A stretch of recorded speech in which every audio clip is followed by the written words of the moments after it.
आणि यापुढची बातमी एका सिनेमावरनं निर्माण झालेल्या वादाची। खालिद का शिवाजी हा सिनेमा सध्या वादाच्या भोवऱ्यात सापडलाय। या सिनेमामधल्या काही संवादांवरती हिंदुत्ववादी संघटनांनी आक्षेप घेतलाय। तसंच सिनेमाच्या प्रदर्शनावरती बंदी घालण्याची मागणी होतीये। हिंदू महासभेनं सुद्धा वादात उडी घेतली। सांस्कृतिक कार्यमंत्री आशिष शेलार हे हिंदू महासभेच्या टार्गेटवर आले। 2025च्या कान्स फिल्म फेस्टिवलला खालिद का शिवाजी सिनेमा पाठवलाच कसा हा सवाल हिंदू महासभेनं उपस्थित केलाय। आनंद दवे सध्या आपल्या सोबत आहेत। दवेजी, काय नेमकी भूमिका आहे? कारण हा सिनेमा आंतरराष्ट्रीय पातळीवरती झळकलेला आहे, त्यानंतर राज्यात देशात या सिनेमाचा विरोध करण्यामागचं कारण काय? खरं तर असं आहे की तुम्हीच उत्तर दिलंय। आंतरराष्ट्रीय क्षेत्रात जेव्हा आपण एखादा चित्रपट पाठवत असतो तर त्याचा विचार खूप जास्त डीपली करणं आवश्यक आहे। आपण कोणत्या आधार चित्रपट आणि नावावरूनच कळते की हा चित्रपट नंतर वाद तयार होऊ शकतो, तर इतिहास तज्ञांकडून चित्रपट बघून घेणं, त्याची खात्री करणं, नंतर रिलीज व्हायला पाहिजे। आता रिलीजचा सोहळा त्यांनी परत काय अवॉर्डसाठी सुद्धा पाठवला आणि परत नुसतंच नाही पाठवला तर कौतुकही केलं। मला कळत नाही की शेजारजी काही इतिहास तज्ञ नाहीयेत, इतिहास अभ्यासक नाहीयेत, मग त्यांनी ज्या पद्धतीने चित्रपटही त्यांनी पूर्ण बघितला नसेल, कारण फक्त रिलीज तर व्हायचं आहे। त्याच्या आधीच त्यांनी सांगितलं चित्रपट खूप चांगला आहे, खाली नावाचा मुलगा आहे, तो असं करतोय, तो असं करणार आहे, तर हिंदूच्या भावना दुखावल्या गेल्या ते निश्चित आहे। आज माझं आशिषजींशी बोलणंही झालं दुपारी, त्यांचाही मला फोन आला होता। मी त्यांना सांगितलं सर तुम्ही प्रतिक्रिया जरा व्यवस्थित व्यक्त करण्यात आल्या पाहिजे होत्या।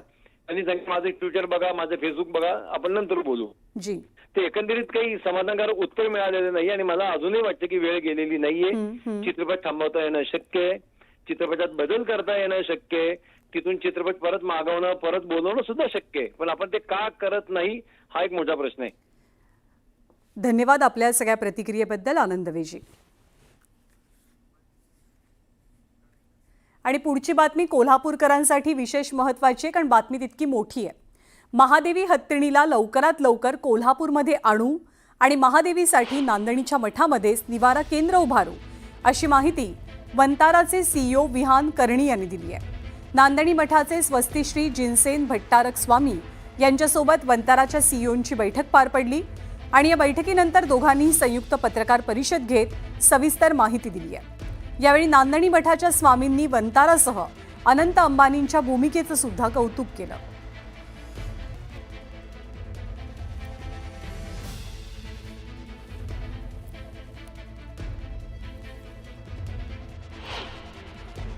वंतारा स्वामी जी के साथ मठ के मिलके साथ हम यहाँ एक घर माधुरी के लिए बना सकते हैं, जहाँ माधुरी वापस अपने कोल्हापुर वासी अपने फैमिली के पास वापस आ सकती है।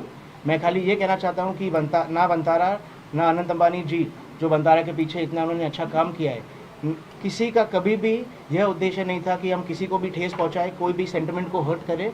ये अननोइंगली हुआ है, कोर्ट के आदेश के हिसाब से हमने काम किया और उस आदेश के कारण लोगों ने हमको दोषी ठहराया। पर मैं खाली इतना कहना चाहता हूँ कि उनका उद्देश्य एक ही है कि जानवरों का भला हमेशा हो। ये हम चाहते हैं कि हम मिलके माधुरी के लिए यहाँ एक घर बना सकते हैं, जहाँ माधुरी खुश, उसमें हम हाइड्रोथेरेपी, पॉन्ड, हम laser therapy, covered night shelter, जो कुछ माधुरी को चाहिए, रिकवरी, रेस्ट और अपने कोल्हापुर वासियों के साथ रहने के लिए, वो वंतारा और स्वामी जी और गवर्नमेंट ऑफ महाराष्ट्र मिलके ये हम सुविधा प्रदान करेंगे। और हम हाई कोर्ट और कोर्ट में अर्जी भी देंगे साथ में मिलके कि ये माधुरी वापस कोल्हापुर आ सके, नांदणी आ सके। नांदणी मठाच्या मालकीच्या जागेमध्ये वंताराने हत्तीच्या पालन पोषणाची सुविधा केंद्र उभा करण्याचे आहे असे त्यांनी मान्य केलेलं आहे। हत्तीच्या बाबतीत सुप्रीम कोर्टाचा निर्णय झाल्यानंतर हत्तीची पूर्ण मालकी जिनसेन मठाकडे मात्र राहील। देखभालीची व्यवस्था, वैद्यकीय तज्ज्ञाची सेवाचं पथक वंतारा पुरवण्याचे आहे। त्याचबरोबर एकंदरीत